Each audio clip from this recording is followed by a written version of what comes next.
Glória a Deus. Semana passada eu disse aos irmãos que eu iria cantar uma canção hoje. Avisei que seria uma canção que não era nem da harpa cristã, nem do cantor cristão, e nem do cantai, e nem do inário, e nem tampouco da indústria gospel, né? Aí logo o crente se assusta diante disso e pergunta ao pastor, se não é do cantai, se não é do inário, se não é do cantor cristão, nem da harpa cristã, nem da indústria gospel, é de onde afinal? É do inferno? Eu digo, não é do inferno. É de Deus. Porque todas as coisas boas, que são verdadeiramente boas, são de Deus. O problema é que nós fomos educados mediante um evangelho faccioso, um evangelho pervertido, que em nome de Deus criou um grande cativeiro em torno do povo de Deus. E nós temos que nos libertar disso e quebrar esses paradigmas todos. E certo que nós vamos cantar a canção hoje, eu vou tentar cantar, que eu não estou bem da garganta, mas não vou cantar apenas para quebrar paradigmas, não.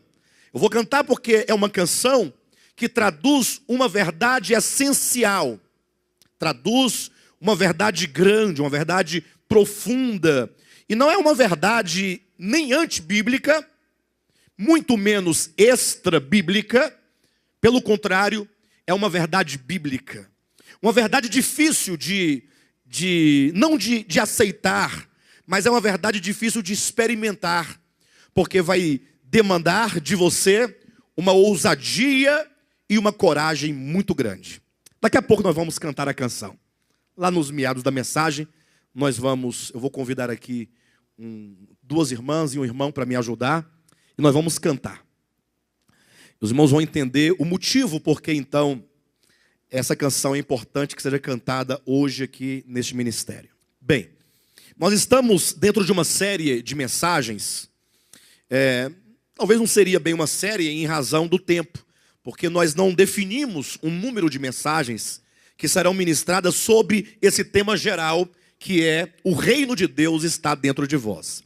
Talvez nós vamos entrar em 2016 e de repente a gente até ultrapasse 2016 para o 2017 falando sobre esse tema geral. O reino de Deus está dentro de vós. É um tema extremamente importante e necessário, porque se você não entender onde está o reino, se você não entender o que é o reino de Deus, e se sobretudo você não tiver uma experiência do reino de Deus, qualquer outra coisa que você fizer para Deus ou em nome de Deus, não terá nenhum valor efetivo na sua vida, no seu viver. A grande mensagem de Jesus Cristo, quando ele veio, foi proclamar o reino de Deus, proclamar a chegada do reino de Deus e proclamar, sobretudo, aos homens que agora, vindo a dispensação da plenitude dos tempos, todos os homens podem experimentar este reino. Este reino, como falamos semana passada, que é um ambiente. Um ambiente não é um ambiente físico. Isso tem que ficar muito claro para os irmãos. Uma vez que, certa ocasião, perguntaram para Jesus Cristo quando viria o reino. Perguntaram, Senhor, quando é que o teu reino há de vir ou de se manifestar? E ele então respondeu dizendo, olha, o reino de Deus, ele não vem com visível aparência. E nem dirão, ei-lo aqui, ou ei-lo lá, ou ei-lo acolá, porque o reino de Deus, ele não está no Brasil, não está na China, não está nos Estados Unidos. Interessante como que as pessoas costumam colocar uma áurea de santidade em certos lugares geográficos. Quando as pessoas não vão a Jerusalém em busca de uma bênção, quando as pessoas não pagam às vezes uma excursão cara, não para fazer uma excursão, não meramente para fazer um passeio, para uma questão de conhecimento, não, mas vão a Israel na busca, quem sabe, de ser batizada essa pessoa no Rio Jordão, ou querem tocar as pedras do túmulo de Cristo, ou querem respirar o ar de Israel, pensando que este lugar geográfico tem alguma coisa mística, alguma coisa extraordinária, alguma bênção num mero e simples lugar geográfico. Jesus disse, O reino de Deus não está aqui, não está lá, não está acolá. Eu me refiro a Lucas capítulo 17, versículo 20 e versículo 21. Também o reino de Deus não está nos Estados Unidos, como por muito tempo foi dito isso acerca daquele continente, o continente americano, sobretudo a América do Norte, porque foi colocado ali como se fosse a grande águia. Não sei se os irmãos já ouviram essa expressão, mas até mesmo conseguiram desenhar no mapa dos Estados Unidos a águia, o símbolo da águia, como se fosse a terra da salvação. Até porque ela foi uma terra inaugurada por um movimento de reforma protestante. Então, foi colocado isso. Tanto é que tem aquela religião dos mormons, né? Os mormons, não tem? Os mormons. Perfeito. Bem, de todo modo, eles dizem que a Nova Jerusalém vai descer lá nos Estados Unidos da América. Olha que coisa. E depois, agora por último, há uns 10 anos, ou talvez há uns 15 anos, já houve quem dissesse que o território de Deus, em que Deus vai gerar o filho varão, é na África. Vocês não sabem disso? É porque o homem especulativo, ele fica atrás de encontrar um lugar geográfico, porque tudo é mais seguro, porque tudo que é físico, que é tangível, que é palpável, quando você tem uma lei escrita, um mandamento, uma regra, um caminho, uma seta, uma placa, uma determinação exterior, tudo é muito mais fácil. Ora, se Deus vai gerar o filho varão na África, então vamos para a África. Isso porque a pessoa ficou olhando o mapa, olhando, aí descobriram que a Europa é um dragão, que é o diabo. Descobriram que os Estados Unidos é a águia, que é o refúgio do povo de Deus. Aí ficaram olhando para a África, olharam, aí fica delineando para poder ver, até conseguir encontrar uma imagem. Aí viram que o território todo do continente africano é o formato de um feto. Portanto, o filho varão está sendo gerado na África. Vocês percebem como que as pessoas são deste modo? E aqui tem os brasileiros que dizem que Deus é brasileiro. Essa terra abençoada, né? País tropical, que não tem terremoto, que não tem isso e aquilo, mas tem a Dilma. Tem esse problema, tem a Dilma, né? Tem o José Dirceu, tem o Lula, tem esse povo tudo aí, essa turma toda. Não sei o que é pior, se é o terremoto ou se são eles, né? Acho que são eles. É menos mal, é menos mal. Pelo menos eles afetam só o bolso da gente e outras coisas mais, mas não afeta, né? Enfim, de todo modo. Mas Jesus diz o seguinte, não, tem aquele outro também, né? Que resolveu transferir a glória do templo de Salomão para o Brás. Tem esse detalhe. Então as pessoas estão sempre atrás de alguma coisa tangível, palpável, exterior. Quando Jesus disse, olha, não dirão para vocês, o reino de Deus está aqui, nem está ali, porque Ele está dentro de vós.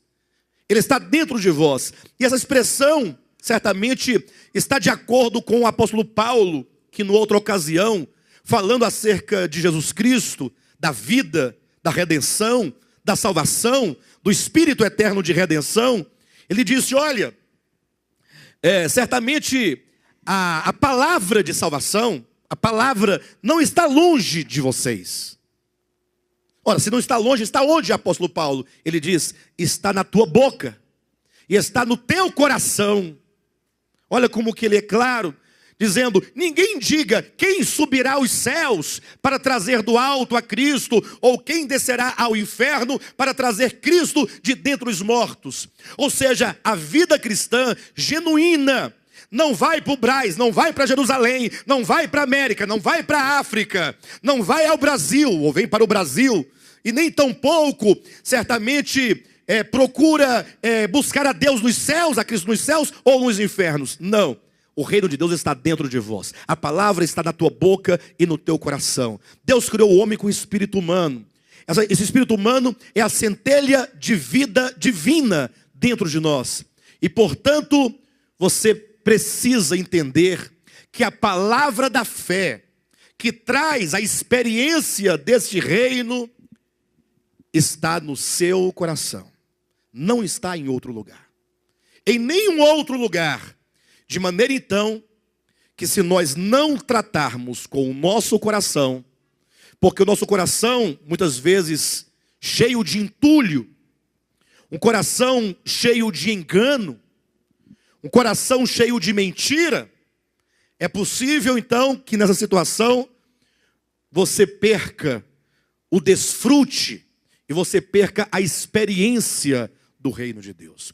Eu não estou aqui pregando aos irmãos para que os irmãos recebam este reino para dentro dos irmãos. Não. Este reino, ele já está dentro de nós. Ele já se encontra em você, que é o próprio Cristo habitando com a sua vida e a sua autoridade. Lembra que certa ocasião, está lá em Mateus capítulo 12, quando Jesus Cristo expulsou o demônio de um homem que era mudo e surdo, salvo engano. Se não for mudo e surdo, era alguma coisa dessa natureza. Mas era um homem que carregava uma doença.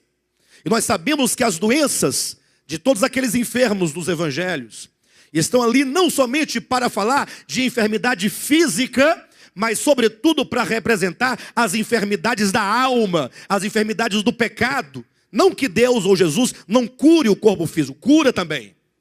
Mas aqueles doentes todos, de todas aquelas espécies e naturezas, estão ali para representar, portanto, uma condição de alma cativa, prisioneira, amarrada, escravizada pelos enganos do maligno. Então, quando Jesus curou aquele homem, houve um grande rebuliço ali por parte da religião judaica, dos seus líderes, quando então Jesus, uma vez acusado de operar milagres pelo poder de Belzebu, Jesus disse o seguinte: se eu expulso demônios pelo Espírito de Deus, então é chegado o reino de Deus sobre vós. Ou seja, quando o reino de Deus chega, quando o reino de Deus não somente está presente, e aqui é um detalhe muito importante, porque quando veio Jesus Cristo, ele diz, olha, o tempo está cumprido, é chegado o reino. Então, do ponto de vista histórico, aqueles que viveram no tempo de Cristo aguardavam a chegada do reino. Nós, que já estamos há 2000 anos da primeira vinda de Cristo, não aguardamos a chegada do reino. Porque nós cremos que ele já chegou. Nós aguardamos o que então? Se nós não aguardamos a chegada, porque ele já chegou, nós aguardamos o quê? A manifestação deste reino. Então, se é dito que o reino de Deus já está em nós, e Jesus disse, quando o reino de Deus chega, então, a libertação, porque ele disse, se eu expulso demônios pelo Espírito de Deus, é chegado o reino. Isso significa que quando o reino de Deus, primeiro, está presente, a libertação, a cura, a salvação, a libertação, a vida. Quando o reino de Deus chega. Pastor, então tem um problema na minha vida. Porque o reino de Deus então já chegou na minha vida há 30 anos. Porque tem 30 anos que eu me converti a Jesus Cristo. Mas eu não tenho visto esse reino, não tenho provado esse reino. Falta-me a experiência desse reino. Aí eu diria que o grande problema não é somente a presença ou a ausência do reino. Agora há um segundo elemento e há uma necessidade. Que você não somente tem o reino, como você já tem, mas que você tem agora a consciência deste reino. É ter a consciência. Porque muitas vezes você vive, como diz a Escritura, alheios à vida de Deus como vivem os gentios. Ou seja, os gentios vivem alheios a esta vida, a este reino, a este governo, a esta vida, a este poder sobre a sua vida. E não somente você ter o reino e você ter a consciência do reino, mas o mais importante de tudo é que agora você trate com todos os problemas no seu coração que obstruem e como uma parede te impede de provar, de experimentar, de gozar, de usufruir deste reino. Eu pergunto para a igreja, uma pergunta muito mais retórica do que qualquer coisa, porque eu já sei a resposta dos irmãos. Mas, só para os irmãos terem uma ideia, se eu perguntasse quantos aqui desejam experimentar a vida do reino e a autoridade do reino hoje? Quando eu falo hoje, não quero dizer nessa era, eu quero dizer domingo, dia 13 de dezembro. Quantos querem experimentar a glória, o poder, a autoridade e a vida desse reino hoje? Certamente você quer. Lógico que você quer. Não há dúvida de que você não queira. Pastor, então se eu tenho o reino, se eu tenho a consciência do reino, se eu quero, o que me impede? Aí foi aí que eu disse aos irmãos que a cada domingo eu daria uma chave. A primeira chave que nós trouxemos semana passada foi a chave do arrependimento. Sem arrependimento não existe meios de você usufruir desse reino. Pastor, como eu posso me arrepender? De que maneira eu posso me arrepender? O que é arrependimento e arrepender-me de quê? E aqui está o grande problema. Arrependimento é mudança de mente, é mudança de coração, é mudança interior que determina uma mudança exterior. Cuidado, geralmente se fala de arrependimento e se percebe o arrependimento como uma mera mudança exterior. Ou seja, você fez algo e agora você fala, eu me arrependo disto, não farei mais isto. Você está com uma mera mudança exterior. Por isso que você não consegue se libertar daquilo e volta a praticar a mesma coisa. Você fala, pastor, eu me arrependi tantas vezes, eu perdi as contas de quantas vezes eu me arrependi desse pecado, desse problema que me acompanha. É porque não houve arrependimento, não houve mudança de mente, não houve mudança de coração, não houve mudança interior. De maneira que, infelizmente, há um problema grave quando se fala de arrependimento, porque logo você fica procurando, poxa vida, eu quero experimentar o reino, deixa eu ver de que eu tenho que me arrepender. Aí você fica buscando, tentando encontrar alguma coisa, e você dificilmente encontra algo. É igual aquela dinâmica, né, que geralmente se faz em comunhão de casais. Você pega uma folha em branco e dá para o marido, uma folha em branco para a esposa. Aí fala assim, olha, eu quero que você escreva aqui os seus próprios defeitos. Aí para não ficar muito chato, você coloca um ou dois ali que você... Vou colocar aqui, não é bem assim não, mas tudo bem. Só para não ficar chato. Agora vira a folha, escreva agora os defeitos do seu parceiro. Ah, você tem muitos. Aí você sabe todos eles. Ou seja, nós enxergamos muito bem o outro, mas nós não conseguimos nos enxergar. Nós não conseguimos nos perceber. E é neste ponto em que o apóstolo Paulo, em 1 Coríntios capítulo 11, ele intervém dizendo o seguinte, olha, examine-se, pois, o homem a si mesmo. Um texto mal interpretado e equivocadamente pelos cristãos ao longo da história da igreja, sobretudo a igreja cristã evangélica. Agora, Paulo diz, olha, examine-se, pois, o homem a si mesmo. E diz mais, se você se examinasse, e se você se julgasse a si mesmo, ninguém te julgaria. Então é necessário que você, meu irmão, que você, minha irmã, que deseja experimentar o reino, e você sabe que a primeira chave é o arrependimento, a primeira coisa que você tem que fazer é gastar tempo com Deus e gastar tempo com você. Sair um pouco do WhatsApp, sair um pouco do Facebook, sair um pouco, desse burburinho das multidões, ficar um pouco sozinho, refletir um pouco, reconsiderar como você tem considerado o próprio reino de Deus ao qual você deseja. Será que você não tem colocado o reino de Deus em segundo, terceiro ou quarto lugar? Você começar a refletir o quanto de valor você tem dado a Deus, a sua palavra, a comunhão, a verdade. Como você tem se relacionado com as pessoas. Mas não é para você ficar introspecto. E aí você começar a regar e alimentar as suas mágoas. Porque aquele dia o pastor Josué, me lembro como se fosse hoje. Quanto que aquelas palavras que ele falou contra mim me ofendem. Não é isso. É você se examinar. Examinar-se a si mesmo. sou eu. O problema não está no outro, o problema está em você. Ah, pastor, desse jeito não dá. Jesus falou, olha, se tu te lembrares que o teu irmão tem alguma coisa contra ti. Olha, quem é que tem alguma coisa contra? Não é ele? Não seria ele que tinha que resolver? Mas não, vai até o teu irmão, é você. Então esse exame, para você começar a orar, Senhor, aí você pode fazer como Davi, Senhor, tu que me sondas, tu que me conheces, tu que conheces os meus caminhos, porque tu me cercas por detrás e por diante. Tu és aquele que mesmo no ventre da minha mãe, ou já no ventre da minha mãe, foi tu quem teceste cada célula, cada tecido, cada órgão. Então tu conhece as entranhas do meu ser, dos meus rins, do meu coração, da minha mente, da minha alma, o meu profundo. Então, Senhor, veja, tu que podes, se há em mim algum caminho mau. Você já fez isso? Mas de coração, de verdade. Senhor, vê se há algum caminho mau e mostra-me então. E então o Senhor, Ele vai te mostrar muitas coisas. Muitas coisas.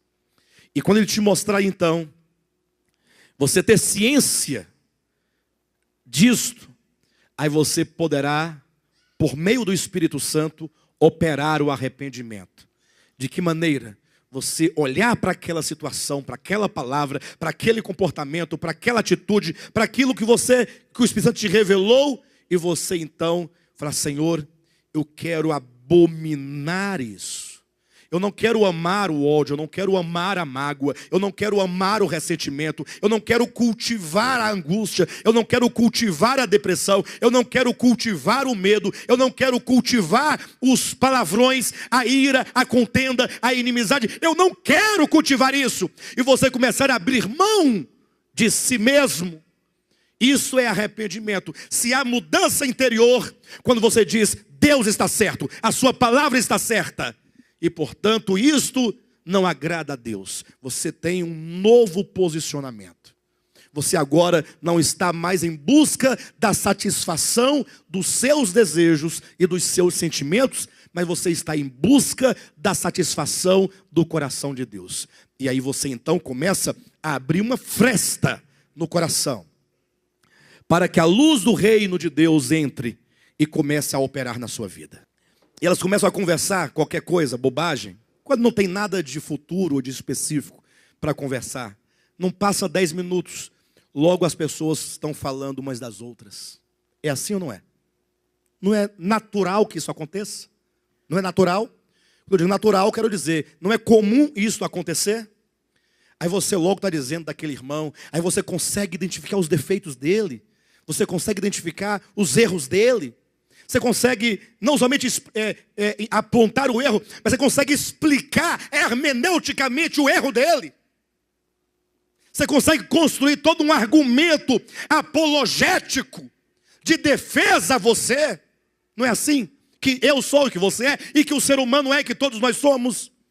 Então nós temos que tratar o coração por meio do arrependimento. Bem, é porque semana passada eu quase não falei sobre arrependimento, e comecei a falar um pouquinho hoje para completar mais um pouquinho. Mas hoje eu quero entregar uma segunda chave. Uma segunda chave que abre a porta da experiência para o reino de Deus. Receba, portanto. Receba a chave. Receba. Diga, eu recebo. Vai ter que receber. Se fosse a chave de um carro, estava todo mundo pulando, né? Mas uma chave do reino, você assim, sei lá se eu vou querer essa chave não sei. E portanto nós temos aqui o tema de hoje, que é a segunda chave, sair pela porta que é Cristo. Repita comigo, sair pela porta que é Cristo. Se você não sair pela porta, você não experimentará o reino na sua plenitude, na sua abundância. Não é que você estará privado de todo o reino, mas você estará privado muito do reino. Pastor, como é que é esse negócio de sair pela porta? E aqui então, eu quero ver se eu consigo cantar a canção que eu prometi. Quero convidar meus irmãos para virem aqui. Possivelmente eu não consiga cantar. Mas o importante não é que eu consiga cantar. Ou que eu cante bonito. Perfeito, amados? Amém? Eu estou rouco, a minha não tem sarado.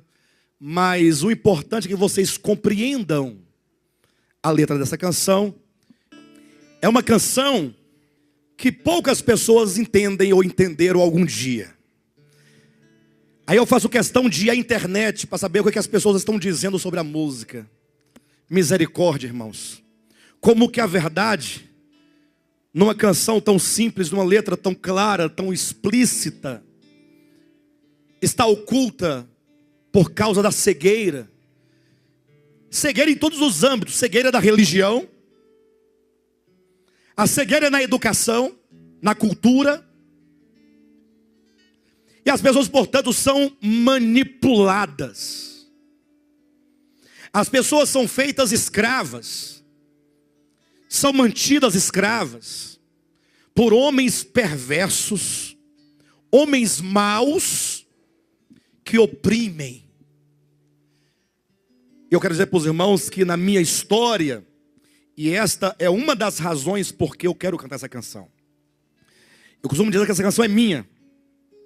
Todas as músicas que eu gosto, que falam profundamente verdades grandes, e que tem tudo a ver com a minha experiência e a minha realidade, eu costumo fazer a seguinte brincadeira. Eu digo assim, eu compus essa canção no ano tal, mas me tomaram e foram antes de mim e registraram.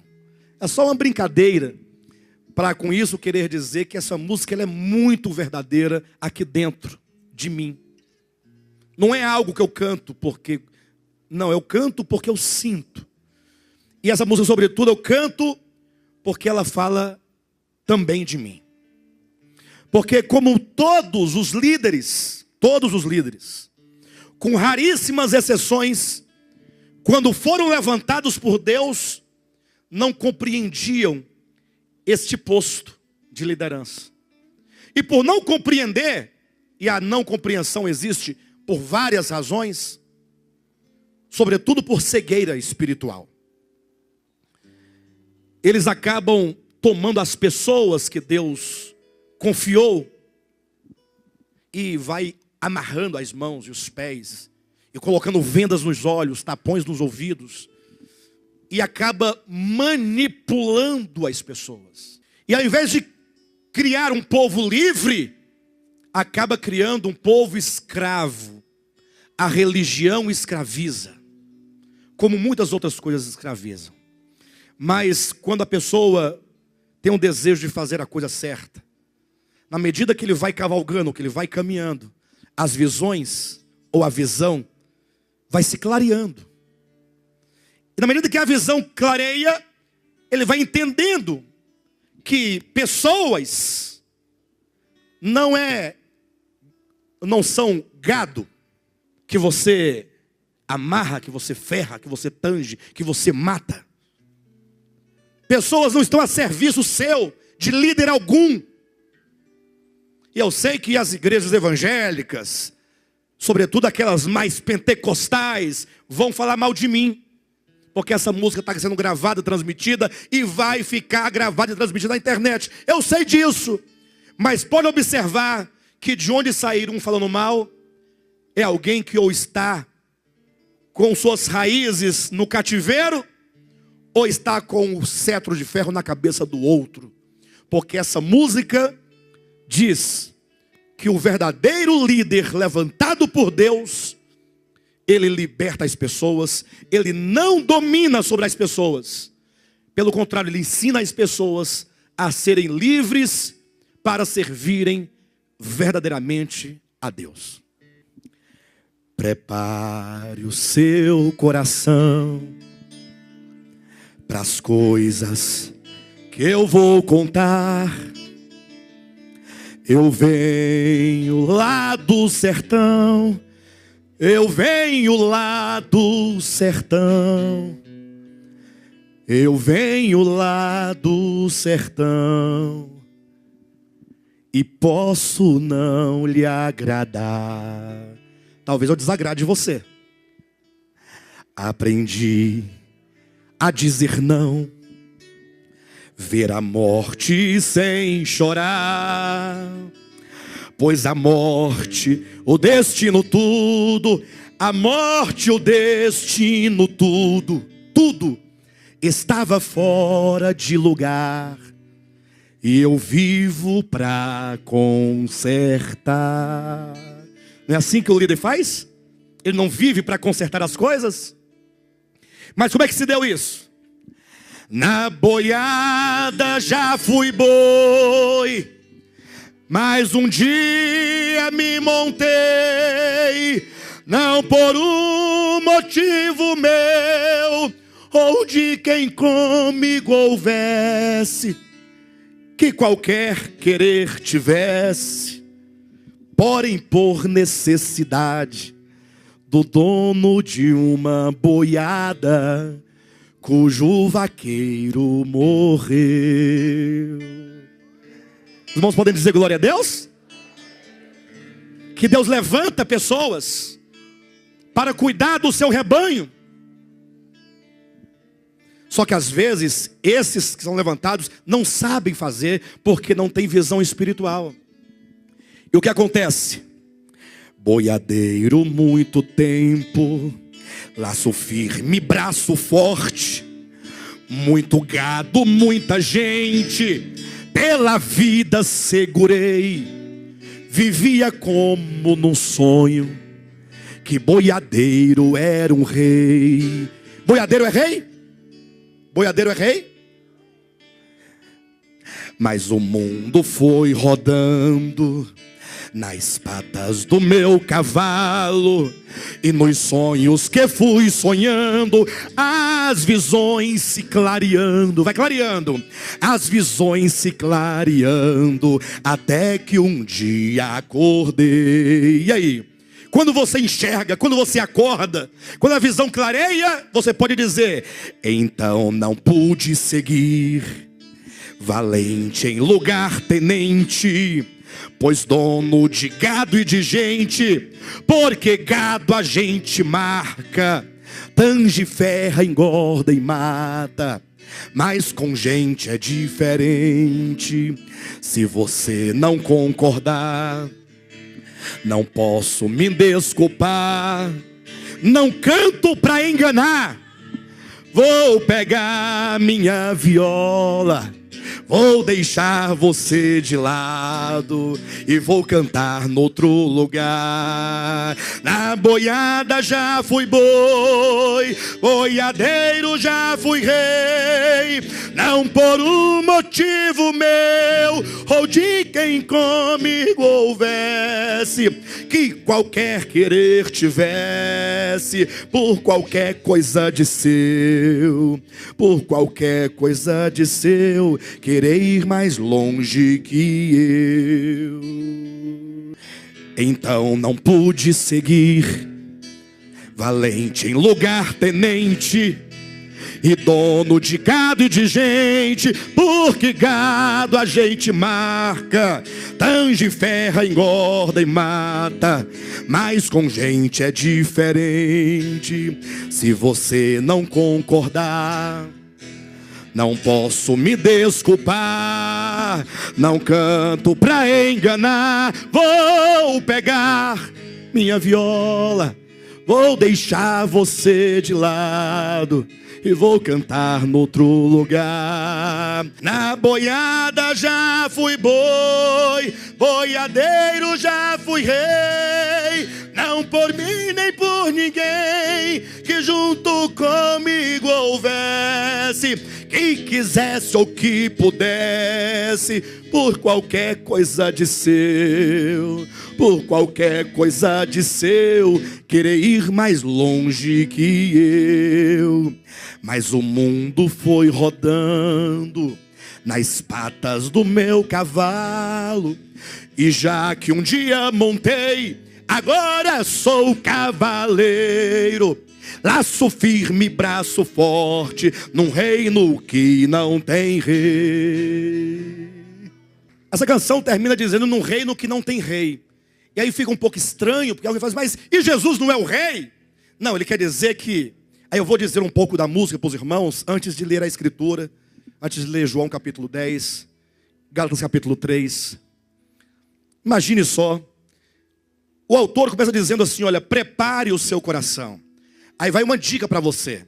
Quando você quiser ler um texto, você não fica buscando subterfúgio fora, em qualquer lugar.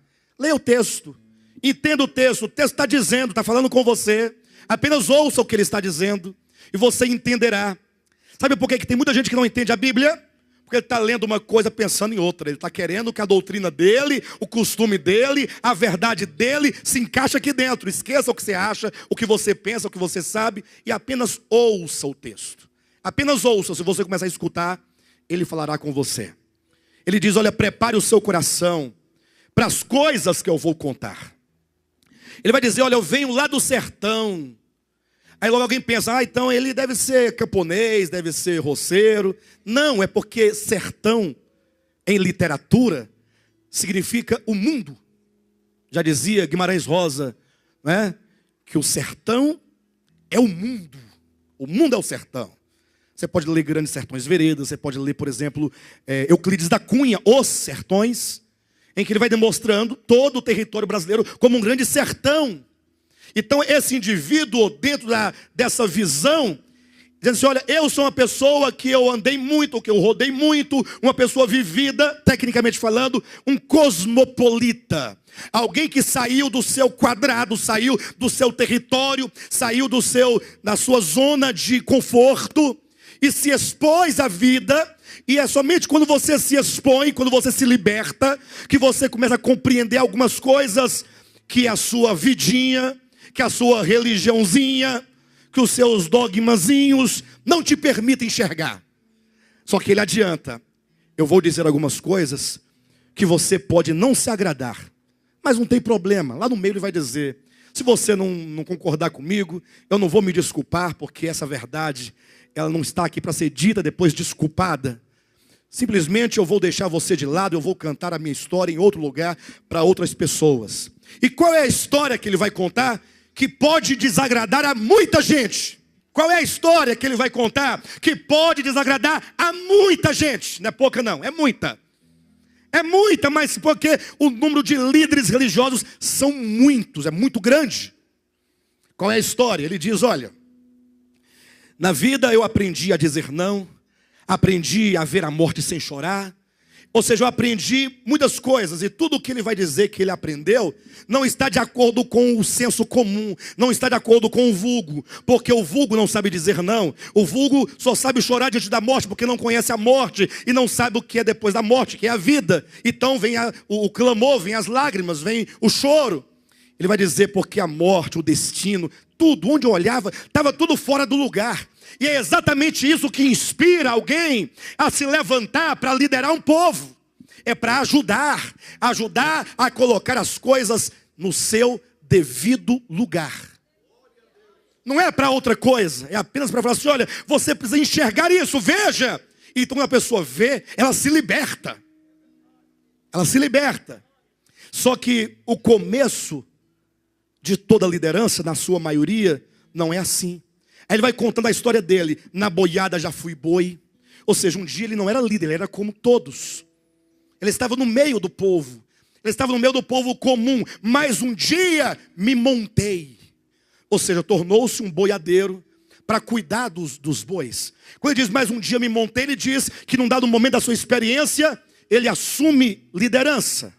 Só que esse assumir liderança, muito claro, não por um motivo meu. Quantos líderes há que sobem por motivos pessoais, vão escravizar, vão dominar, porque tem motivos pessoais, tem razões pessoais, tem ganância pessoal, tem o seu sonho pessoal, tudo é seu pessoal. Esse diz, não por um motivo meu, ou de quem comigo tivesse. Não foi por mim, não foi por alguém que me... Não, mas foi por causa do dono de uma boiada, cujo vaqueiro morreu. Ele coloca dentro de uma necessidade. Os irmãos estão entendendo? Eu estou apenas lendo o texto para os irmãos. Eu não estou fazendo nada do que ele não está dizendo aqui. E aí ele começa então a descrever Como foi essa sua trajetória de boiadeiro? Ele diz, olha, boiadeiro muito tempo, laço firme e braço forte. Muito gado, muita gente, pela vida, segurei. Olha o que ele fazia. Ele segurava. Ele não libertava. Ele segurava as pessoas. Boiadeiro muito tempo, laço firme, braço forte, muito gado, muita gente, pela vida segurei. Seguia como num sonho. Que sonho era esse? De que boiadeiro fosse um rei. Ele achava que boiadeiro era rei. Tem pastor achando que é rei. Tem bispo achando que é rei. Tem apóstolo achando que é rei. Tem padre achando que é rei. Dominando o povo, achando que ele é o rei. Que o rebanho é dele. Por isso que ele segura com o braço firme. Ou laço firme e braço forte. Aí ele diz, mas, tem um detalhe. Mas o mundo foi rodando, o tempo vai passando. Nas patas do meu cavalo. E os sonhos que fui sonhando, as visões foram se clareando. Aí ele foi observando um dia que tinha um casal, servo de Cristo, que ama Cristo, que deseja Cristo, e que dentro da sua sinceridade, quer fazer a coisa certa. O problema é que nem sempre o querer fazer a coisa certa é possível. Você já parou para pensar no que eu estou dizendo agora? Nem sempre fazer a coisa certa é possível. Pastor, eu não estou entendendo mais nada. Como assim? Você quer dizer o que com isso? É que talvez essa pessoa, esse casal, sei lá quem quer que seja, naquele momento, não tinha um crescimento humano, um crescimento espiritual, porque não teve bases, porque não teve uma família anterior, porque não teve um suporte na vida pregressa. E simplesmente essa pessoa comete muitos erros. Quantos erros você não cometeu? Quantos erros? E que hoje você olha para trás e fala, meu Deus, como eu fui capaz de fazer uma coisa dessa? Hã? Ou nunca aconteceu isso com você? Você fala assim, poxa, se eu pudesse voltar no tempo, eu corrigiria isso aqui, ó. Ou então eu não faria deste modo. Só que naquele tempo, quando você fez, você não tinha estrutura alguma para fazer aquilo. E aí então alguém olhou para você e simplesmente falou o que para você? Vai embora, seu pecador. Você não serve, você não dá conta. Aí você começa a expulsar pessoas, a banir pessoas, a desprezar pessoas. Ao invés de você falar assim, esse é o momento em que essa pessoa mais precisa da graça de Deus, é o momento em que as igrejas expulsam. Porque as igrejas, elas têm um perfil de domínio. Elas querem dominar as pessoas. Elas querem controlar as pessoas. Quer controlar o que você come, o que você veste, o lugar onde você anda, o que você lê, o que você ouve. Quer controlar a sua televisão, até a energia da sua casa, o seu dinheiro. Quer controlar tudo. Tudo em nome de Deus. Mas o mundo foi rodando nas patas do meu cavalo. E nos sonhos que eu fui sonhando, as visões se clareando, até que um dia acordei. Irmãos, quando você acorda, que você olha, poxa, o que foi que eu fiz? Ou o que eu estou fazendo afinal? Quando você acorda, olha o texto. Então quer dizer o quê? Então, uma vez acordado, uma vez enxergando, eu não pude seguir. Eu não podia continuar do mesmo modo que eu estava. Então não pude seguir. Seguir como? Valente. Valente em lugar tenente. Autoritarismo. Controle. Cativeiro. Quando se enxerga, você não pode continuar deste modo. Porque dono de gado e de gente. Ou melhor, não pude seguir valente. Não pude seguir tenente. Não pude seguir dono de gente. Líderes não são dono de gente. Sabe por quê?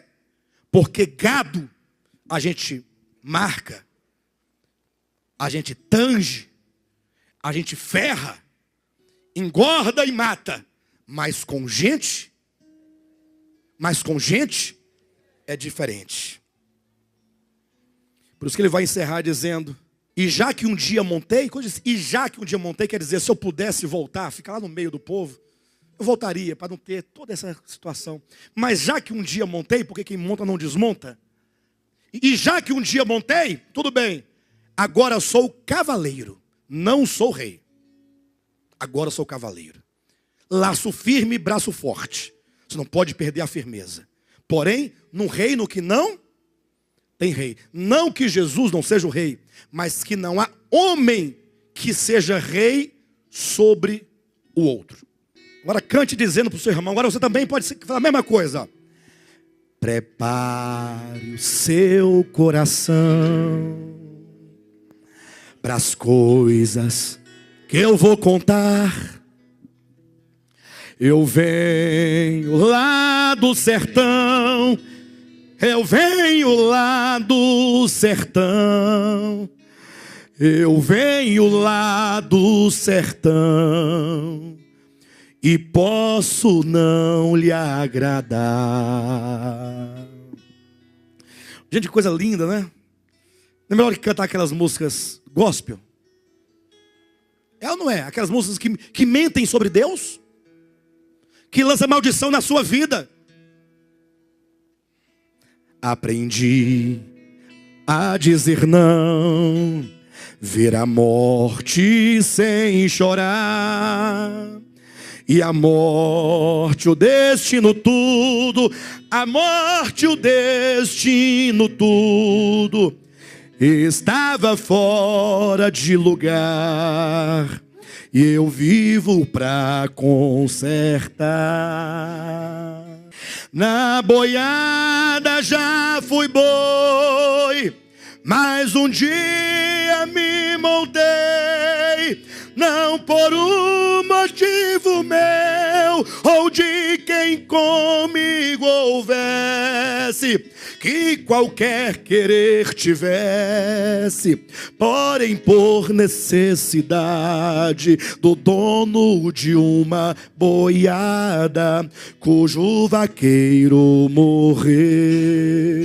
Como é que foi? Boiadeiro muito tempo, laço firme, braço forte, muito gado, muita gente, pela vida segurei, seguia como num sonho, que boiadeiro era um rei. Mas o mundo foi rodando nas patas do meu cavalo, e nos sonhos que fui sonhando, as visões se clareando. Foi clareando, as visões se clareando, até que um dia acordei. E aí? Então não pude seguir valente em lugar tenente, nem dono de gado e de gente, porque gado a gente marca, tange, ferra, engorda e mata, mas com gente é diferente. Se você não concordar, não posso me desculpar, não canto pra enganar. Vou pegar minha viola, vou deixar você de lado, vou cantar noutro lugar. Na boiada já fui boi, boiadeiro já fui rei. Não por mim nem por ninguém que junto comigo houvesse, que quisesse ou que pudesse, por qualquer coisa de seu, por qualquer coisa de seu, querer ir mais longe que eu. Mas o mundo foi rodando nas patas do meu cavalo, e já que um dia montei, agora sou cavaleiro, laço firme, braço forte, num reino que não tem rei. Na boiada já fui boi, boiadeiro já fui rei. Não por mim nem por ninguém que junto comigo houvesse, que que quisesse ou que pudesse, por qualquer coisa de seu, por qualquer coisa de seu, querer ir mais longe que eu. Mas o mundo foi rodando nas patas do meu cavalo, e já que um dia montei, agora sou cavaleiro. Laço firme, braço forte, num reino que não tem rei. Glória a Deus! Gente, mas que vitória é essa nossa, viu?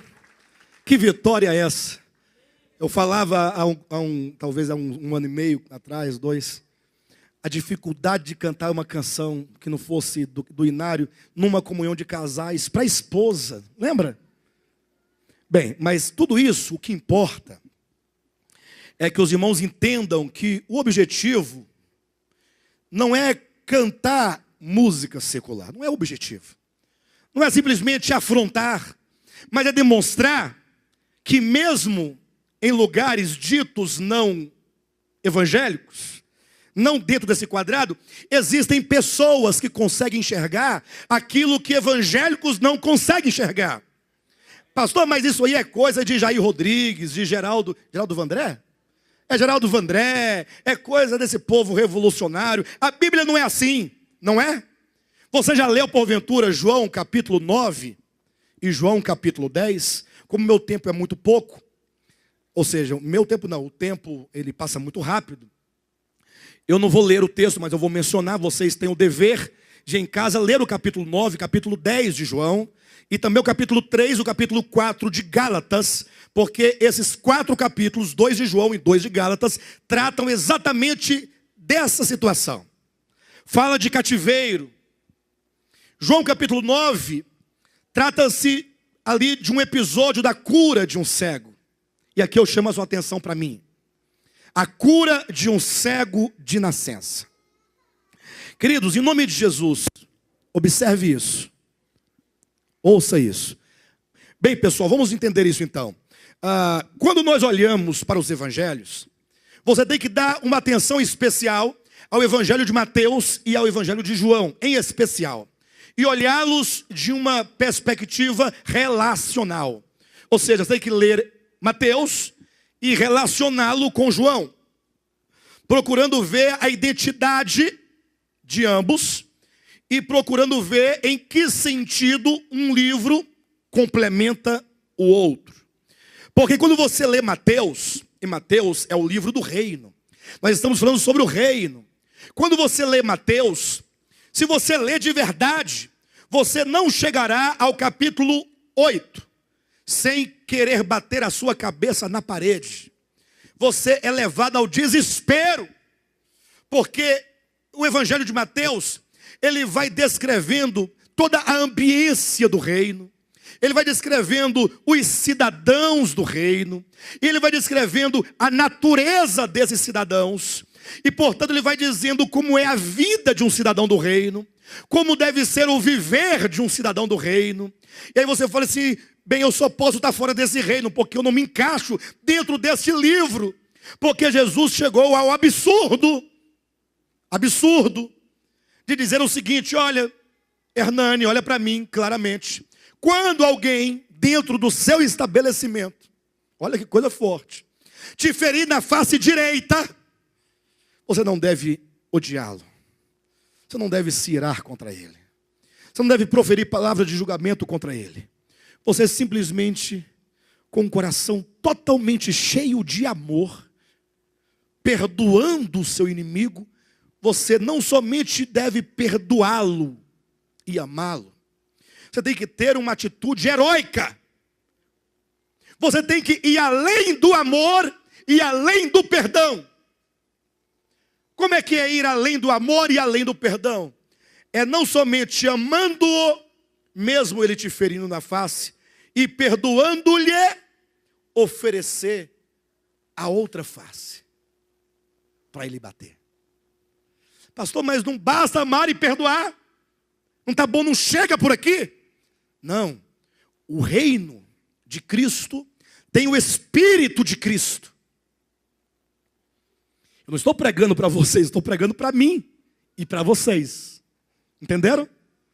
Aquela ideia daqueles pastores que ficam lá pregando, o homem de Deus, que jejuma, que ora, poderoso, o super-homem, o He-Man, o Batman, e todos os mortais lá embaixo, e os Highlanders aqui em cima, isso tudo faz parte do engano do diabo. Entenderam? Tudo é parte do engano. Então eu estou falando de todos nós. Aí o Senhor diz, você tem que ir além do amor e do perdão. Oferece a outra face. E depois de falar tantas coisas, aí diz assim, e se porventura ele me obrigar a andar com ele 1 milha? Aí você anda 2. Mas não é andar 2 murmurando, reclamando, xingando, espraguejando, ou pensando lá no seu interior, tudo bem, agora eu vou porque ele está com um revólver na minha cabeça, ou eu vou, mas depois, quando eu sair daqui, se eu sair, eu vou perseguir ele, onde ele estiver, nem que seja no inferno, eu pego ele. Não tem essas coisas dentro da gente? Mas é você ir com ele 1 milha, que ele quis que você fosse, e você ainda ir mais outra milha, mas com o coração cheio de amor, de misericórdia, de bondade, de perdão, e dizendo, Pai, perdoa-lhe, porque ele não sabe o que faz. Pastor, mas eu estou muito longe, pastor. Eu estou longe. Eu estou longe de Mateus. Eu vou parar de ler Mateus, eu não aguento mais ler Mateus. Eu ler Mateus, eu fico chateado comigo, porque eu não acompanho. Eu não dou conta, e para completar, Jesus disse, olha, em suma, sede vós perfeitos, como é o vosso Pai Celestial. Como é que eu vou ser perfeito como é o Pai Celestial, gente? Tem condição uma coisa dessa? Não tem condição? Jesus não tem juízo. Tem juízo. Não é que ele está dizendo para você fazer isso agora, neste momento.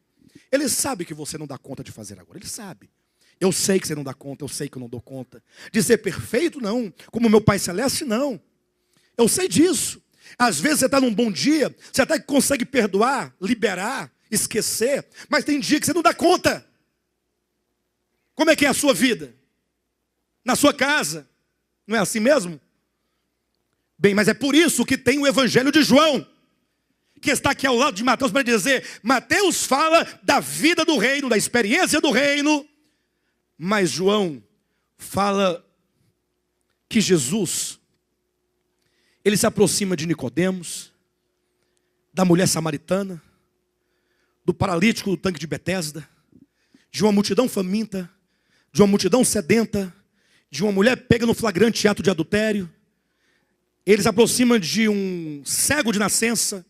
Veja como que João coligiu vários episódios, não episódio qualquer, mas episódios específicos para dizer como que Jesus vai até você, que está ali em Nicodemos, você está ali em Nicodemos, você está ali na mulher samaritana, em cada um você se encontra, porque cada um deles vai demonstrar um aspecto da nossa necessidade espiritual. E Jesus vem para curar, para trazer vida, para libertar. Ou seja, não há somente uma exigência do reino, mas existe uma ação divina de salvação que opera na alma para libertar e para curar o indivíduo, para que ele tenha as condições orgânicas interiores para cumprir e viver a vida do reino. Então você vai viver a vida do reino. Calma. Se você já estiver se incomodando ou incomodado com você mesmo, já é um bom sinal. Porque tem muita gente que nem sequer consegue se incomodar consigo mesmo. Se você já começa a perceber que você é inadequado, então você já começou a caminhar. Pastor, depois que eu ouvi essas palavras, eu descobri que eu sou inadequado, que eu preciso de Jesus, então a palavra já está fazendo efeito. Então não se desespera porque você já está caminhando. Pastor, mas é lento mesmo. A salvação é como um tratamento homeopático, é de gota a gota, é devagarzinho, mas trata na raiz. Não é alopático que trata só ali os sintomas, não. Ele vai tratar na alma, no profundo. A palavra cura, liberta, salva, transforma, santifica. Por isso que então, quando você chega em João, você vai ver vários episódios de cura. E ao lado de cada episódio de cura, Jesus ministra uma mensagem. Ou seja, ele fala com Nicodemos, e aí ele fala em seguida sobre o novo nascimento. Ele fala com a mulher samaritana, e aí ele fala sobre a água viva. Aí ele fala com o paralítico de Betesda, que estava ali naquele tanque, aí ele desenvolve uma mensagem. E assim para cada episódio, uma mensagem. Como que Jesus quisesse explicar o significado daquele milagre. Como que ele dissesse, olha, não olhe para o milagre e fique pulando, ei, ele está curado, Jesus curou, só isso. Não, você tem que compreender qual é ali a pedagogia daquele milagre. Ou seja, quando Jesus então, ele se encontra com um cego de nascença, e Jesus então cura aquele cego de nascença. Jesus quer ensinar algo para nós. Ele quer ensinar algo para você que quer experimentar esse reino. Ele diz assim, olha, presta atenção. Todos nascem cegos, porque este é um cego de nascença. A cegueira é o nosso grande problema. A cegueira que é um sintoma imediato do pecado. Porque o que foi o pecado? Afinal, o pecado original, o pecado de Adão. O que foi o pecado? Ah, pastor, eu sei, eu posso responder? Pode, meu irmão. Aí você responde, não, é que ele comeu a maçã. Aí o irmão do lado cutuca, não foi maçã não, rapaz. Foi o quê? Foi uva. Seu tolo, você não sabe que não foi maçã? Que maçã é a tradição? Não, não foi a maçã, não foi a uva, não foi piqui. Não foi nada disso. Foi o que, pastor? Foi no dia que o homem simplesmente, quando ele ganha consciência de si, ele olha para si, e aí ele se enxerga. Já viu um cachorro, porventura, olhando para si, para suas partes? Vixe, eu estou pelado. Quem já viu um cachorro assim? Uma vaca, com vergonha, aquela vacão grande, tentando se... Quem já viu? Um cavalo com vergonha. Não, eles andam assim, ó, numa elegância, como se tivessem vestidos. Sabe por quê? Porque eles não têm noção de si. Lembra que a Bíblia diz que o homem, olhando para si, viu que estava nu? Os animais, eles olham para tudo e até de certo modo interagem com o mundo ao seu derredor, só que eles não se veem como indivíduo no mundo. Não.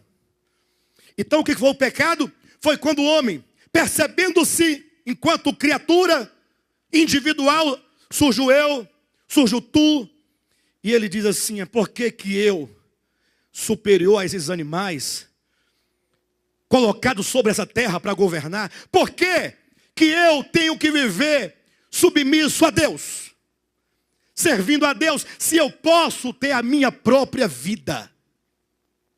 Se eu posso por mim mesmo tocar a minha vida, a minha existência, fazer do meu braço forte a minha força, o meu sustento, a minha salvação. Por que eu tenho que viver sempre servindo a Deus? E isso é uma ilusão na sua mente, na sua consciência, no seu coração. É uma cegueira, porque até um paradoxo. Quando o homem se enxerga a si mesmo, é porque ele está totalmente cego. Porque aquele que diz que se enxerga e que enxerga o outro, e por isso ele pode viver sem Deus, é porque ele é cego. Por isso que todos os homens, mesmo aquele bebezinho que nasce da sua mãe, já nasce cego. Ele nasce com aquela propensão a viver sem Deus. E por mais que ele tenha uma religião, a religião é para o seu orgulho. A religião que ele tem é para demonstrar que ele é capaz de cumprir regras, cumprir dogmas, cumprir leis, para ter o seu orgulho de falar, se é verdade que eu sou salvo, tudo bem, mas desde que eu seja salvo, porque eu faço algo de bom. Então o homem é cego. E essa cegueira, ela é espiritual sobretudo. Mas aí reúne-se a ela um tanto de outras cegueiras, que a própria sociedade impõe, que o contexto impõe, que a cultura impõe, que as ideologias impõem. E o homem vai então crescendo cego. E esse cego, portanto, ele vivia constantemente no templo, vivia nas sinagogas, talvez como um pedinte, quem sabe, ou não. Mas o que importa é que desde que ele esteja no templo, ou ele esteja na sinagoga, se tiver cego, está tudo bem. O que você não pode fazer é enxergar. Porque se você enxergar, você vai ver que tem muita coisa fora do lugar. Tem muita coisa que está errada. Pastor, essas campanhas não estão certas. Por que eu tenho que comprar uma rosa? Um copo com água? Pastor, será que esse óleo resolve o meu problema? Você começa a perceber coisas fora do lugar. E você vai querer corrigir. E aí não vai dar certo. O primeiro problema do homem qual que é? É a cegueira. Que você pode chamar de ignorância.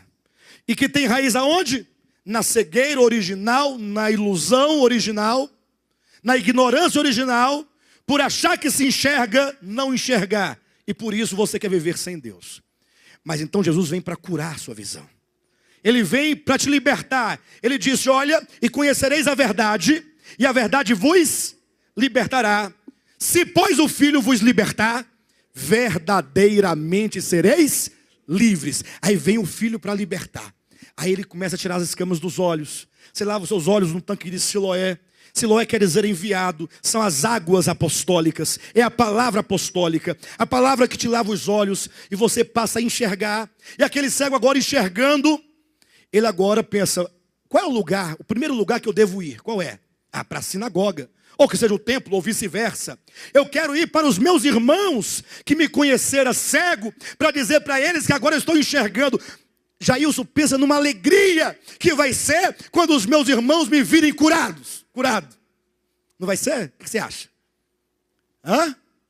Chegar na sinagoga, chamar o sumo sacerdote, o sacerdote, o ancião, o levita, a casta religiosa, a liderança religiosa. Pessoal, olhe para mim. O que foi? Olhe bem para mim, dentro dos meus olhos. Mas quem você é? Eu sou aquele ex-cego. Eu agora estou enxergando. Eu agora posso enxergar. Ele foi nessa expectativa. Irmãos, quando ele chegou lá, aqueles líderes falaram assim, o quê? Mas você sabe que dia é hoje? Mas não importa o que dia é hoje. Na verdade, qual seja o dia de hoje ganha importância porque eu estou vendo. É ou não é? Se for segunda-feira, se torna um grande dia, porque é o dia da minha cura, da minha libertação. Se for quinta-feira, é um grande dia. Se for sábado, é um grande dia. Se for domingo, não importa. Deus curou os meus olhos e eu posso ver. Os líderes falaram o quê? Tudo errado. Tudo errado. Hoje é sábado e você não deveria ter sido curado. Diga-nos quem foi que fez essa obra. Quem transgrediu o sábado? Quem foi que te curou? Diga logo. O fariseu, escriba, ancião e todo mundo, profeta e falso profeta, vocês tudo. Atenção, vocês não estão me entendendo.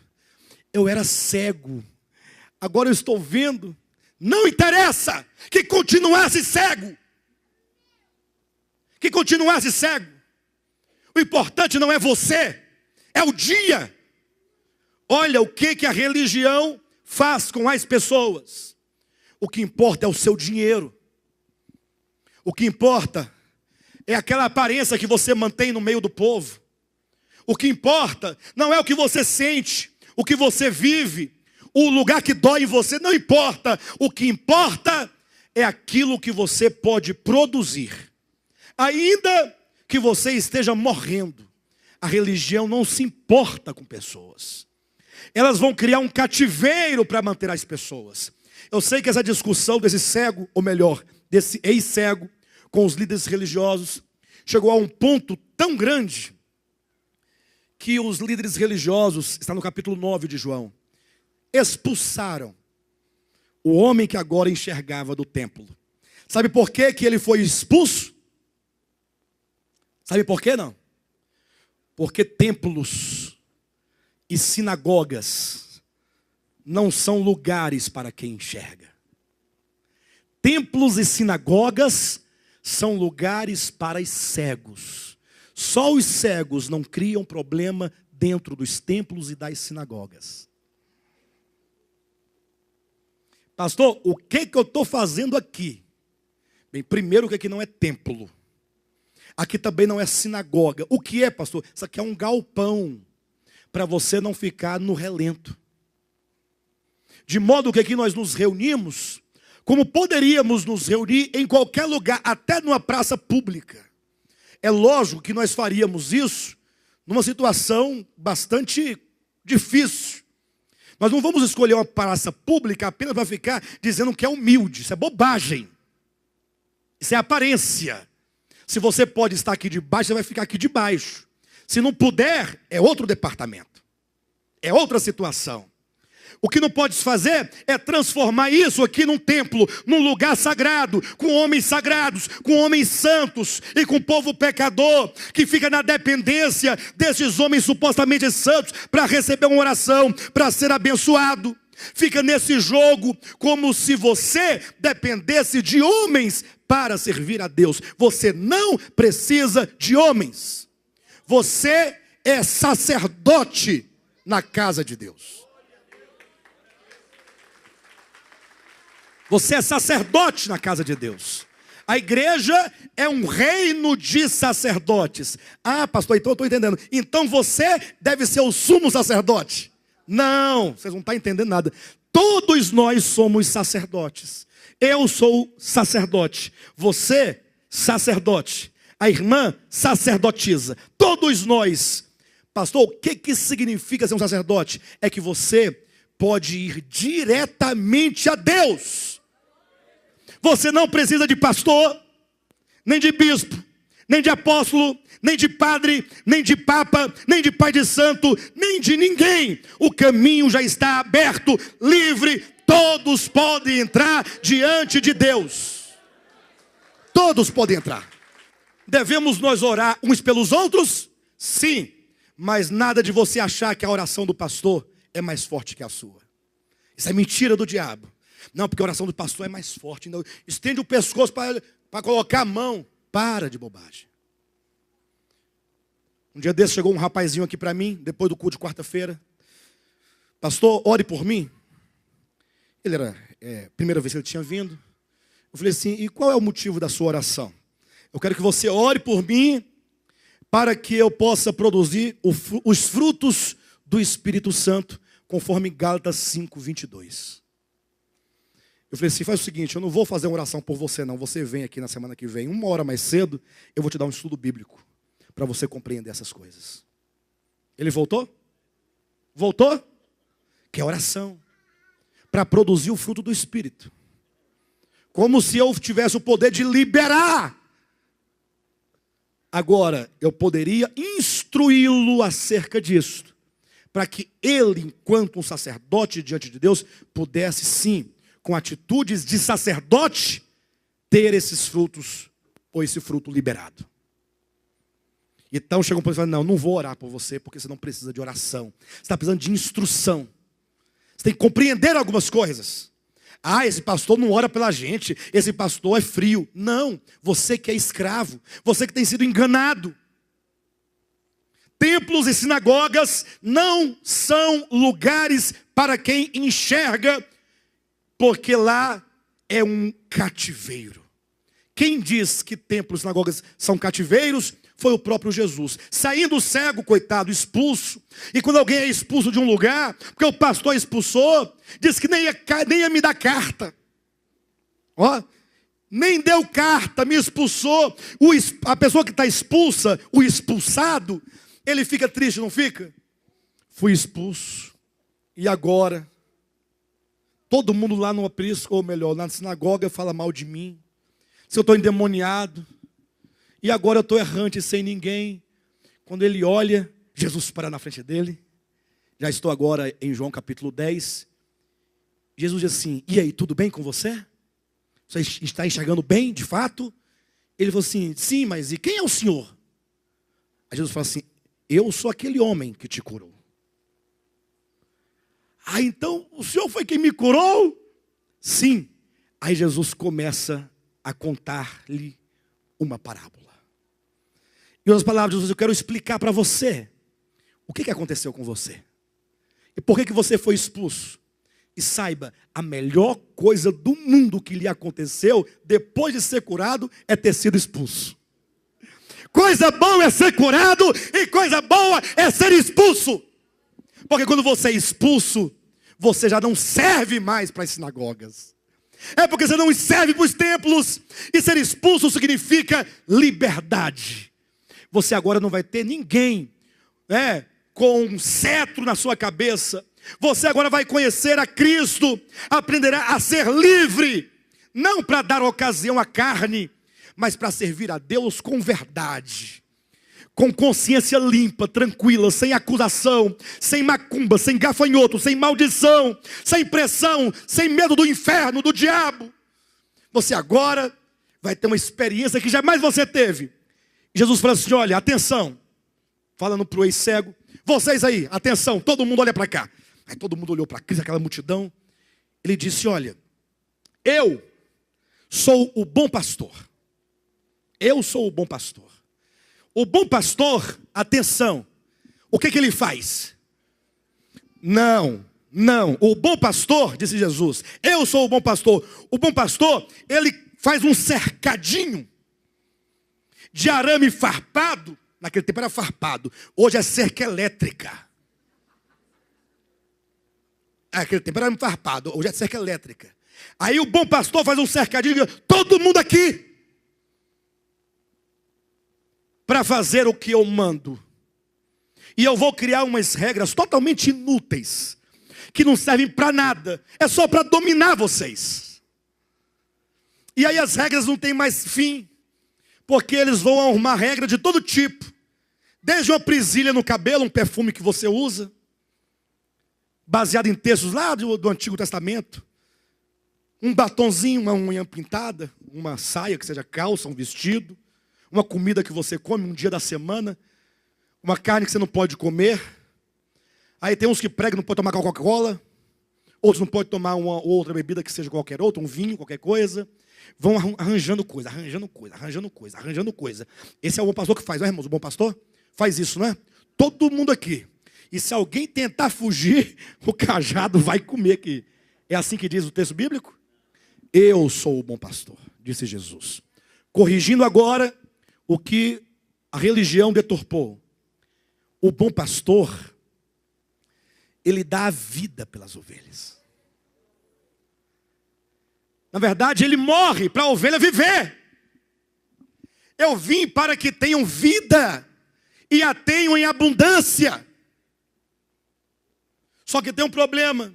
As minhas ovelhas, porque eu sou o bom pastor, eu tenho ovelhas. As minhas ovelhas estão dentro de um aprisco. Aí surge a figura do aprisco.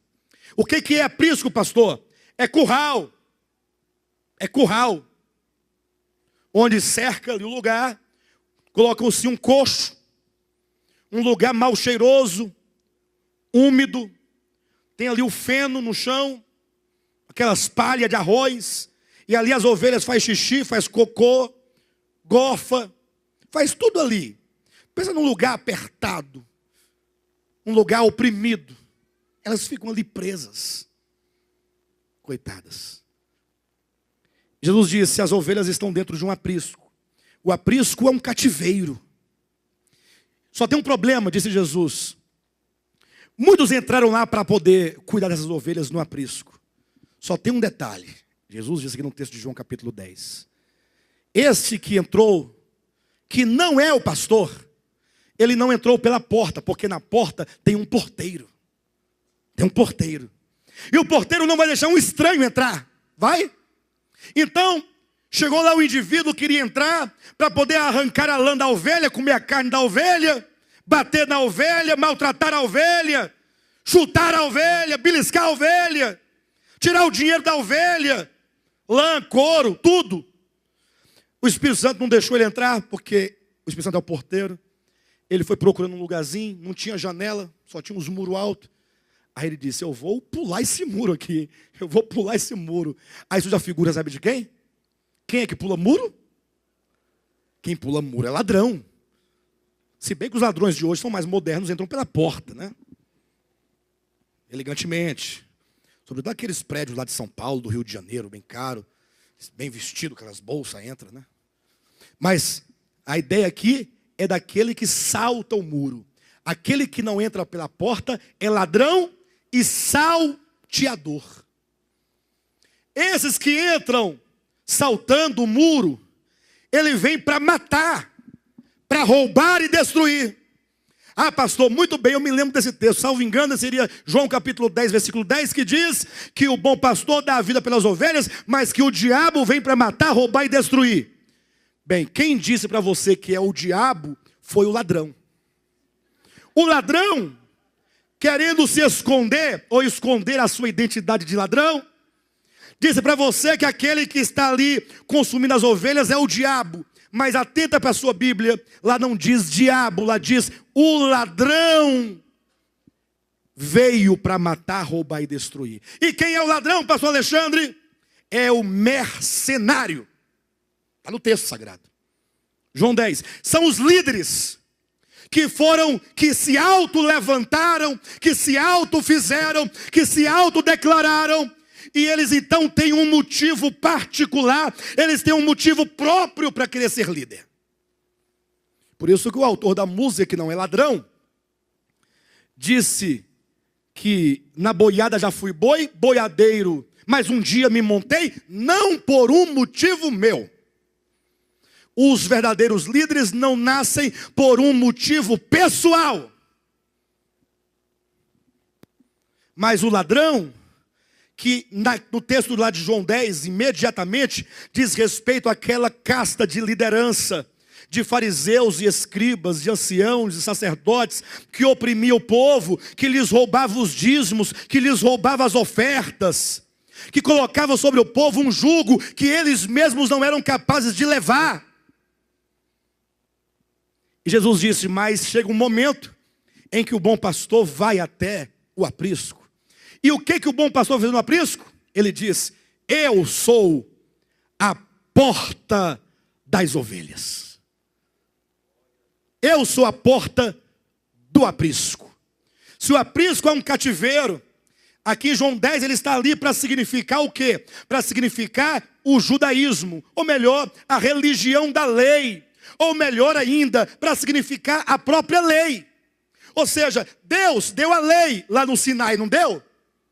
E a lei, de certo modo, ela cria um cativeiro. A lei cria escravidão.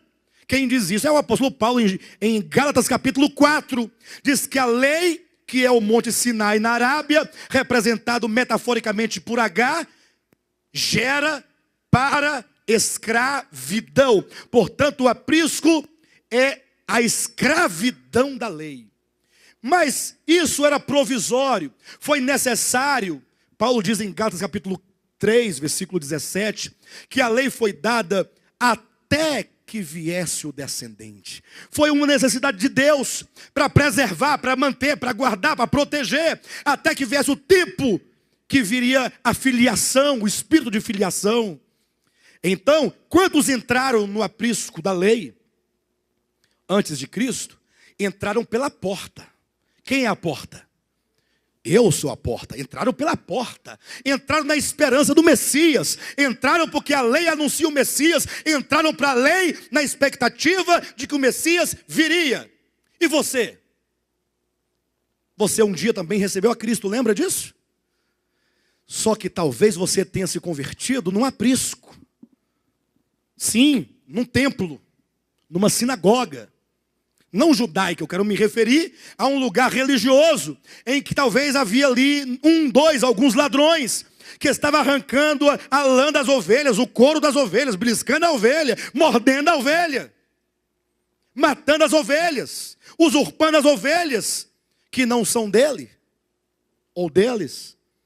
E você, na maior boa vontade, creu no Evangelho, você de repente caiu num lugar desse, você até que achava bonito aquele aprisco, até que o aprisco era cheiroso. Mas com o tempo, o mundo vai rodando, e as visões vão se clareando, e você um dia fala, esse lugar não está tão cheiroso, hoje está um pouco fedido. O que você acha, ovelha fulana? Fala, não, para mim está tudo bem, está cheiroso o lugar. Não, para mim não está tão cheiroso assim. De repente, quando você começa a enxergar, o lugar não é tão cheiroso. Aquele pastoreio, o suposto pastoreio, não é tão bom assim. Você começa a perceber que ali há uma opressão, que ali há uma, não é? Aí você, e agora? Aí Jesus disse: eu sou a porta das ovelhas. Atenção, ele diz: quem entra por mim, entra no aprisco, será salvo. Ou seja, quantos entraram ali na lei por causa do Messias, são salvos, entraram por causa do Messias, que é a porta. E você também entrou, talvez em algum cativeiro, pela porta que é Cristo, você foi por causa de Cristo, amém. Mas Jesus disse: entrará por mim, será salvo, sairá por mim e achará pastagens. Eu não entendi, pastor. É porque a porta é para entrar e sair. Não é uma porta que só entra. Cristo é a porta que adentra o aprisco, mas é por Ele mesmo que você sai do aprisco. Em outras palavras, me parece que a experiência espiritual de todos, ou pelo menos de uma grande parte, é primeiramente de cativeiro.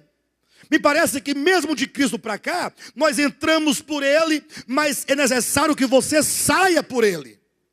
Ou seja, que você entre, mas que você, entendendo a Cristo, você não mais se submeta a nenhum tipo de cativeiro que lhe é imposto. Gálatas capítulo 5, versículo 1. Para que vocês não se submetam de novo a qualquer tipo de jugo de escravidão.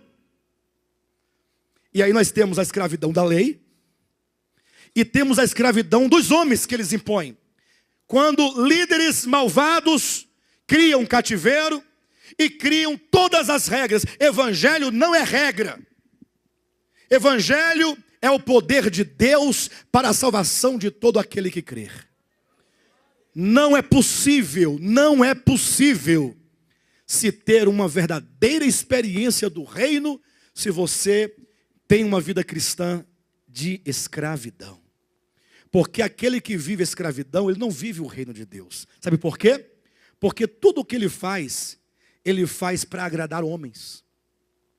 Ele faz porque senão eu perco aquele cargo. Ele faz porque ele diz: senão eu perco a minha posição. Eu não poderei mais pregar, não poderei mais cantar. Ou seja, muitos até sabem que aquilo é um cativeiro, só que ainda assim eles se submetem ao cativeiro para poder manter algumas conquistas que ele teve. Ser livre é algo muito complicado, algo muito difícil. Ser livre não é ser irresponsável. Ser livre não é ser libertino. Pastor, então quer dizer que eu sou livre, então eu vou tocar o terror? Calma, então você não é livre. Ser livre é você poder dizer sim ou não. Se você não é capaz de dizer não, é porque você é escravo. Pastor, é porque eu gosto de tomar uma cervejinha. Aí com as suas pregações eu acabei gostando dessa igreja. Porque, se salvo engano, até mesmo já ouviu o senhor dizer que você também toma uma cervejinha de vez em quando. O senhor acha que isso é certo, pastor? Ou errado? E aí a sua pergunta já está errada. A pergunta está errada. Quando você pergunta, isto é certo ou errado, você está dizendo, teria como o Senhor me conduzir, por gentileza? Porque eu não aprendi a ser livre. Eu preciso de alguém para dizer para mim a hora que eu tenho que comer, o que eu tenho que vestir, o que eu tenho que beber, o lugar que eu tenho que andar. Eu preciso de um cativeiro. E eu vou dizer algo para você. Se você gosta de tomar uma cerveja, eu estou falando especificamente sobre a bebida alcoólica, e você não é capaz de dizer não, hoje eu não quero. Ou você não é capaz de tomar uma latinha, e aí você agora é obrigado a tomar todas, porque começou a tomar uma, agora tem que tomar tudo do mundo. Tem que esvaziar toda, a Ambev tem que vir aqui te servir. Se você não consegue dizer não, então você é escravo, você não é livre. Ah, eu bebo porque eu sou livre. Não, você bebe porque você é escravo. Você bebe porque é escravo, e você não bebe porque você é escravo. Porque o escravo, ele é obrigado a beber, ou ele é obrigado a não beber. Sempre vai ter uma ordem, não faça, ou então não pare. você fica cativo, bebendo, bebendo, bebendo, aí cai, aí bebe de novo, aí vai, beber, cair e levantar, né? Como não tem uma música que diz assim? Beber, cair e levantar? E aqui? Não, aqui eu sou crente, sou santo, Jesus não gosta de bebida alcoólica, eu não bebo. Não, você não bebe não, você não bebe porque você gosta e você gostaria. Você tem água na boca, você tem vontade, mas o seu pastor não deixa. O seu pastor não deixa. Não deixa. Você não vai beber. A ovelhinha fica lá, doida para tomar cerveja. Escrava. E a outra ovelha está bêbada. A ovelha quer falar bela, fala bah. A língua da ovelha não consegue. Por quê? Escrava. Pastor, então afinal, me responda. Pode ou não pode beber? Errado de novo. A sua pergunta está errada na raiz. Não é pode ou não pode. Faça como um dia o irmão Vinícius de Goiânia fez. Foi para a casa do sogro dele. Ele era recém-convertido, o irmão Vinícius. Aí quando a pessoa é recém-convertida, e era da gandaia. Ele era da gandaia de verdade. Ele tocava o terror aqui nessa Ceilândia para cá, ia para Taguatinga, ia embora. Até o diabo corria dele. E era ele e o sogro dele, os dois. Limpando tudo, varrendo tudo, pegando tudo. Ele me mata depois. Mas eu só estou falando a verdade, eu não minto, não estou mentindo. Eu posso exagerar um pouquinho, mentir não. Aí quando ele se converteu, como é que a família fica? Agora você não bebe mais. Agora você é santo, agora você é salvo. Depois bebeu as pingas do mundo todo, vira crente. Não é assim? Aí ele chegou lá para almoçar, aí o sogro dele pegou a cerveja na frente dele, bem gelada, chamada no vulgo de noivinha. Na frente dele, ó. Gelada. E aí o Vinícius ficou lá assim, olhando assim. Bem, não foi bem assim. Aí o sogro dele falou assim, e aí? Vai ou não vai? Aí o sogro dele respondeu por ele mesmo. Não vai porque você não pode. Você agora é crente. Olha a resposta de um novo convertido. Interessante. Ele falou assim, não, poder eu posso. Poder eu posso. Só que porque eu posso, eu digo que não. Eu posso beber se eu quiser, não perco minha salvação por isso.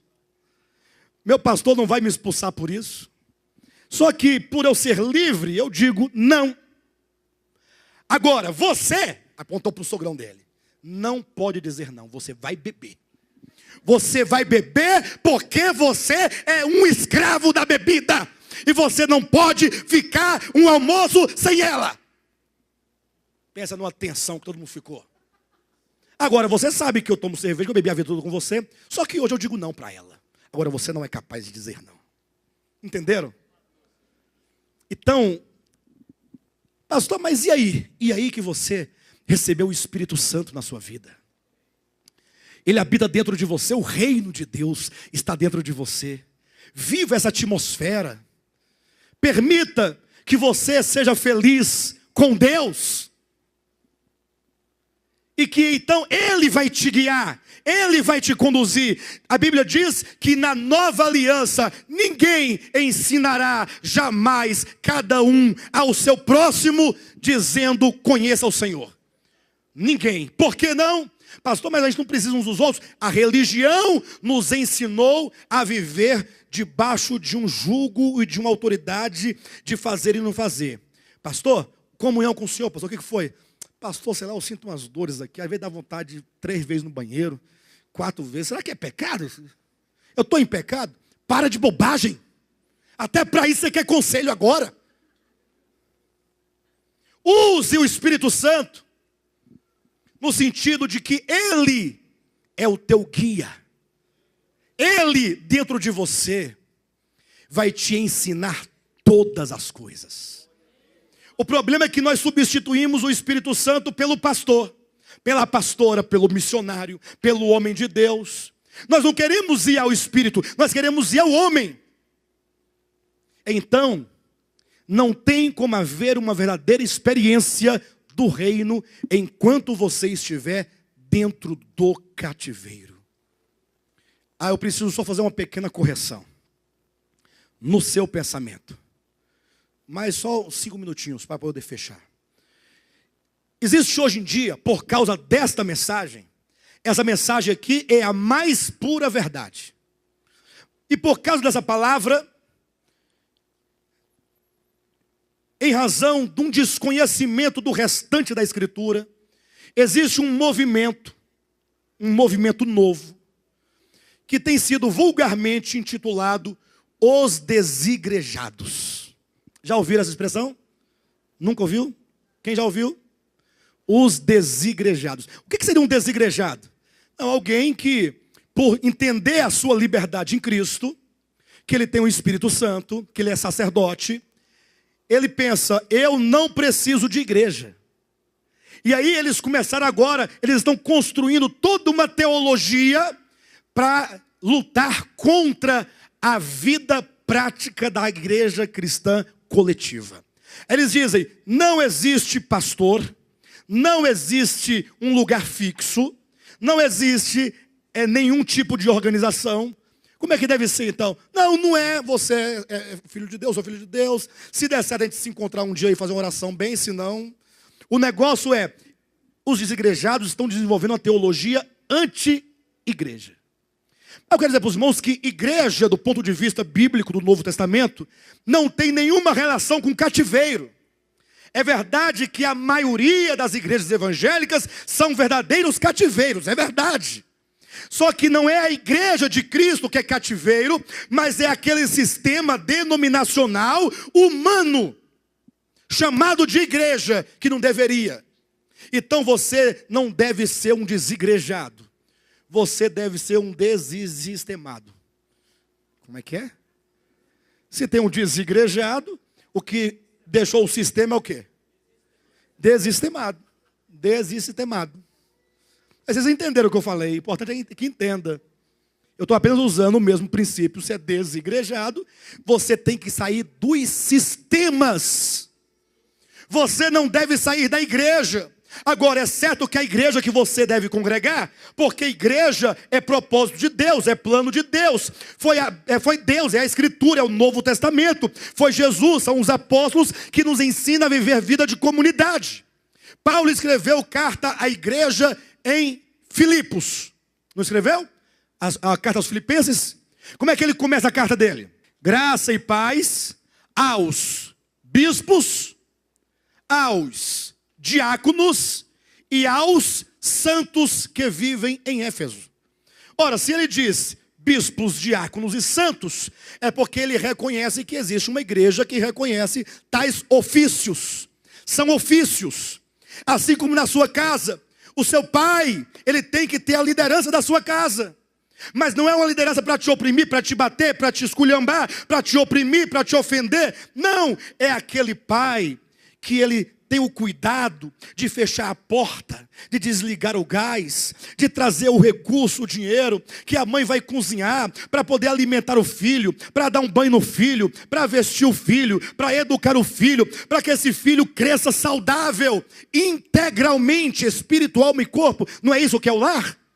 Se você pode lutar contra a família, pessoal, temos que ser antifamília. Não pode haver pai, nem mãe, nem nada. Todo mundo é livre e faz o que quer e por si, e ninguém deve viver um para o outro, numa mesma casa. Estaria certo isso?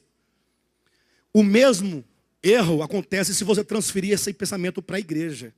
Igreja não pode ser sistema, mas a igreja, conforme está no Novo Testamento, existem aqueles que Deus levanta, não para oprimir, não para bater, não para machucar, não para perseguir, não para expulsar, mas para cuidar, para alimentar, para apacentar. O ministério apostólico de Volta à Palavra é um ambiente de cuidado. Por isso, já declarei outras vezes e torno a declarar, há muito tempo este ministério abandonou a posição de controle. O que significa isso? Nós não vamos controlar a vida de vocês. Pastor, é porque o irmão fulano divorciou. Nós oramos, nós conversamos, orientamos, mas cada um é servo de quem? De Cristo. Pastor, mas e aí? Não, e aí que todos nós um dia vamos comparecer diante de Cristo e tudo lá será resolvido. O maior problema é quando o pastor ou os pastores se colocam na posição de julgar as pessoas. Julgar. E como é que você pode julgar uma relação conjugal? Tem jeito? Não, respondam-me. Você consegue entrar numa relação conjugal e julgar a verdade ali dentro? Não é possível. A relação conjugal é um mistério que acontece em corações. Não é uma máquina que você sabe que o parafuso está solto, não é isso. E muitas vezes você pode até atrapalhar. De todo modo, esse ministério não controla. Nós recebemos as pessoas como elas são. A palavra é falada como ela é. E todo mundo se alimenta. E todo mundo se prepara. E estamos aqui para nos ajudar mutuamente e aguardar a vinda de Jesus Cristo. Amém?